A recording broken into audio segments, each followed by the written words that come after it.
বিষয়টা আবৃত্তি আর বিধির দিয়ে কথা বলা অবস্থিত। আমরা যারা হুজুরকে দেখি না হুজুরের স্মৃতি ছাড়া কিভাবে করতে বলেন। আমি সেই 81-82 সালের একটা কথা বলবো।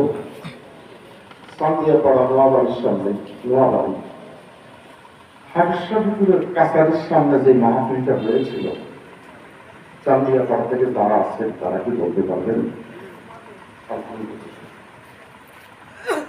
আমার সেদিনের সে 81-82 সালের ওই চান্দিয়াপাড়া নোয়াবাড়ির কাছারির সামনে যে মাহফিলটা, সেই মাহফিলের কথাটা বলতে গেলে আমার একটু সমস্যা। আমি নাইজওয়ান আজিমপুর মসজিদের প্রতি এই 35 বছর আমি আজিমপুরের জন্য হাসপাতালের দায়িত্ব পালন করতেছি। মারহাবা। আমার জুমার মুসল্লি হলো 1200। আমার জুমার মুসল্লি 1200, 35 বছর আমার নাম 93-তে শাহপুর হুজুর কেবলা নীলক্ষেত আমার দোকান আছে, নিউ মার্কেট দোকান আছে, ইত্যাদি ইত্যাদি। আমার মুসল্লিদের এরিয়া নীলক্ষেত মার্কেটের সামনে 3 জন ডক্টরের উপস্থিতিতে আমি প্রোগ্রাম করেছিলাম।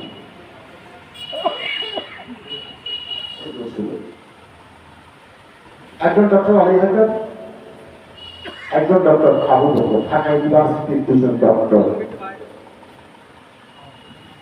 আরেকজন ডক্টর হল শাহপুর হুসাইন।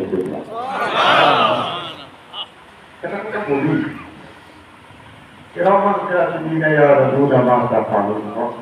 যা বলিস লেখা বই কিন্তু সিনা, আর শ্রোতা যারা শুনে তাদের সিনা রেকর্ডিং হচ্ছে। একসাথে রেকর্ডিংটা ছেড়ে দেওয়া হবে।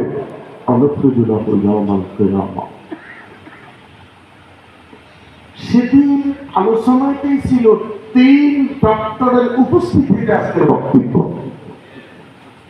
আবার বলছি, একজন ঢাকা ইউনিভার্সিটির ডক্টর আলী হায়দার সাহেব,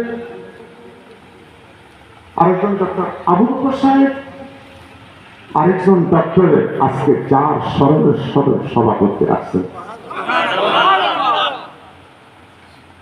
কি বলবো আমি, আমার হাতে সময় নাই, আর সময়ও কম। এত লম্বা কথা বলা যাবে না। ওরা আমার বাসায় খাওয়া দাওয়া করছে, আলোচনা আমার এখানে শেষ। আসেন শাহপুরের পুষা হুজুর বিদায় নিল।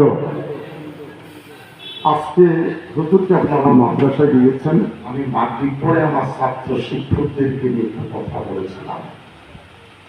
যা